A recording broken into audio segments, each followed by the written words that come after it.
Kita ingin mendengarkan firman Tuhan, kita tenangkan hati dan pikiran kita berdoa. Kami kembali bersyukur dan berterima kasih di hadapan Tuhan atas penyertaan Tuhan. Ke detik ini kami bisa merasakan kasih-Mu, di mana kami sebentar akan mendengarkan firman-Mu. Biarlah firman-Mu bertemu dalam kehidupan kami dan berguna bagi sesama kami dan juga berkat bagi sesama kami. Tuhan, ampunilah setiap dosa kami supaya kami layak menerima berkat-Mu. Dalam nama Yesus kami berdoa dan bersyukur. Amin. Firman Tuhan yaitu tertulis di Yesekiel 36 ayat 26. Saya bacakan. Demikianlah firman Tuhan, kamu akan kuberikan hati yang baru dan roh yang baru di dalam batinmu, dan aku akan menjauhkan dari tubuhmu hati yang keras dan kuberikan kepadamu hati yang taat. Demikianlah firman Tuhan. Tema yang bisa saya ambil dari nats ini ialah hidup dalam hati dan roh yang baru akan memperbesar kapasitas diri kita.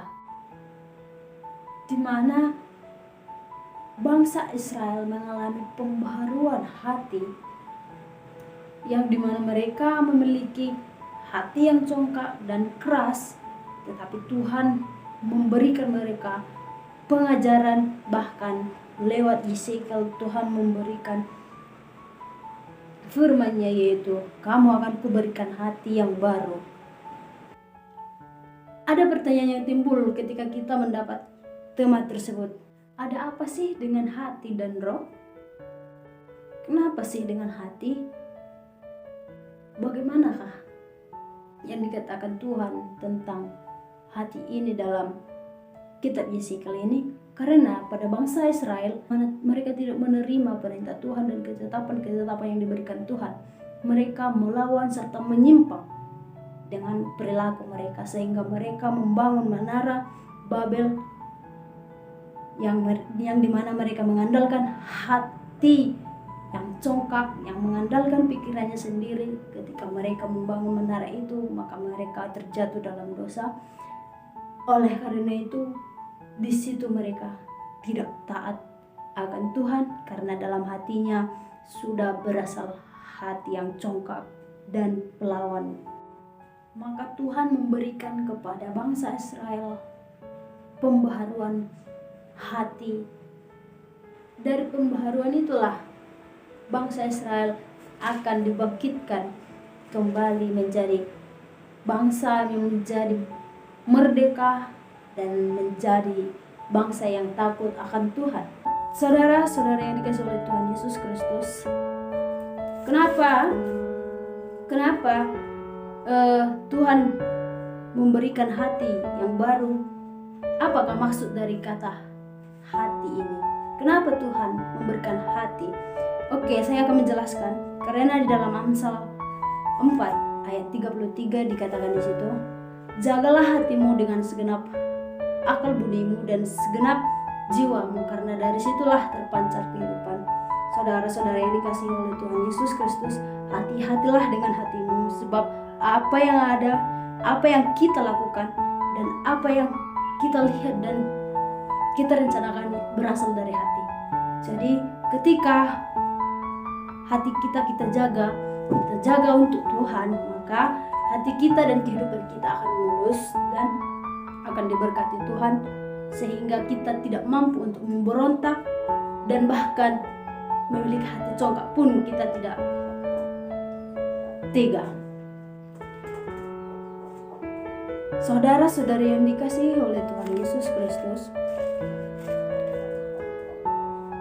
ada contoh yang bisa saya berikan kepada saudara-saudari yang dikasihi oleh Tuhan. Bagaimanakah kita menjaga hati supaya kita memiliki hati yang baru, seperti yang dikatakan oleh Yesekiel 36 ayat 25 ini.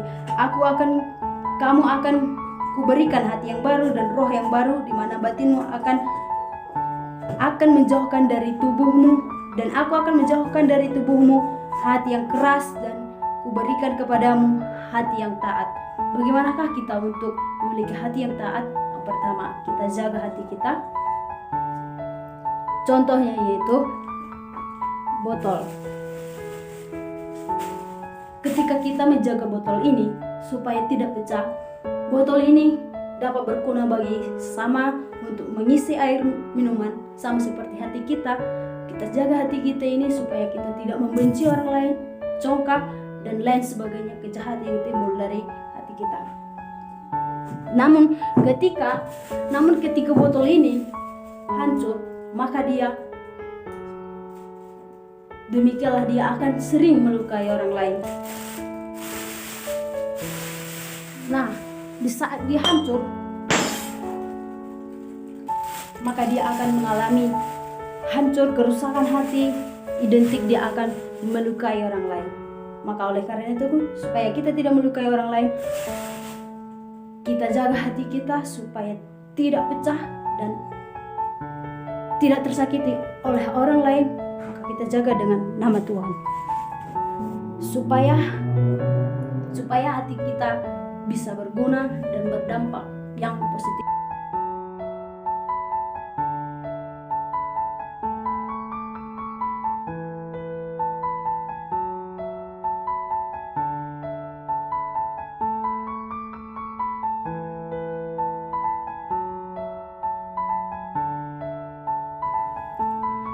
Di sini ada beberapa poin yang bisa saya sampaikan kepada saudara-saudari yang dikasihi oleh Tuhan, supaya kita dapat menerima hati yang baru itu dan dapat kita jaga, serta roh pun menjadi baru bagi kita. Yang pertama, bersedia dibentuk Tuhan, di mana kita berikan sepenuhnya hati kita dibentuk oleh Tuhan, supaya kita kuat.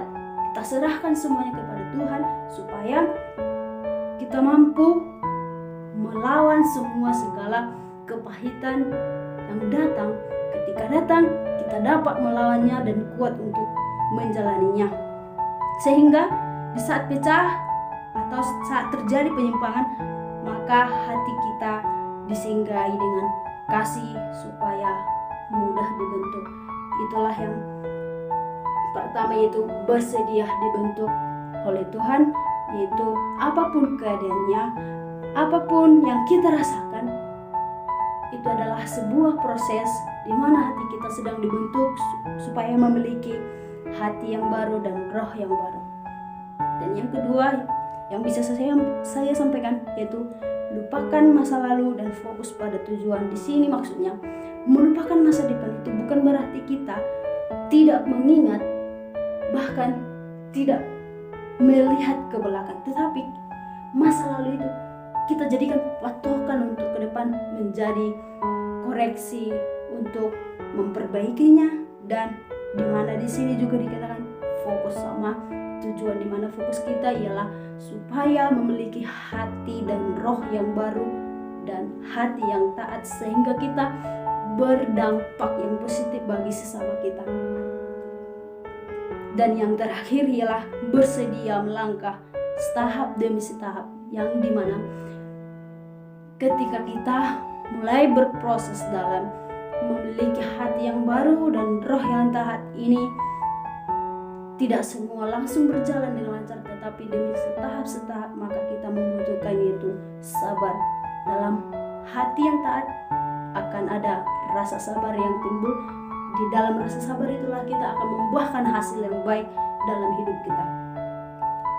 Roh yang taat, di situ kita menerima hal yang baik dan menjadi sebuah hikmat ketika orang lain menyakiti hati kita. Kita sabar, kita percaya akan Tuhan, bahwa Tuhan akan melihat kita dan selalu memberikan tangannya dan memegang tangan kita di setiap langkah kita. Amin. Jadi saudara-saudara yang dikasihi oleh Tuhan Yesus, yang menjadi kesimpulan dari khotbah Yeskiel ini, di mana kita yaitu jagalah hatimu dengan segenap akal budimu dan segenap jiwamu, karena dari situlah terpancar kehidupan. Karena menjaga hati itu sangatlah susah, di mana ketika hati kita sudah kotor, maka perbuatan dan ucapan kita pun akan menyakiti orang lain, sama seperti botol tadi. Ketika dia menerima yang tidak baik, maka dia akan identik melukai juga. Oleh karena itu, tetaplah berpegang pada firman Tuhan, yaitu di mana Yeskiel memperingati kita supaya kita tetap memiliki hati yang taat, yaitu dengan menjaganya yang tertulis dalam Amsal 4 ayat 23. Amin. Demikianlah firman Tuhan. Kita kembali berdoa. Kami kembali datang ke hadirat-Mu ya Tuhan, karena Tuhan memberikan kami kesempatan untuk mendengarkan firman-Mu, di mana Engkau akan memberikan kami hati yang taat dan roh yang baru. Karena di saat kami taat dan kuat untuk menjaga hati kami, disitulah Engkau memberikan hati yang baru, dan hati yang keras pun akan dijauhkan dari kami dan akan taat kepada Tuhan. Tuhan, saat sebentar kami akan selesai mendengarkan firman-Mu. Biarlah firman-Mu ini kami lakukan dalam kehidupan kami, baik supaya kami tidak hanya sebagai pendengar saja. Terpujilah nama Tuhan. Dalam nama Yesus kami berdoa dan bersyukur. Amin.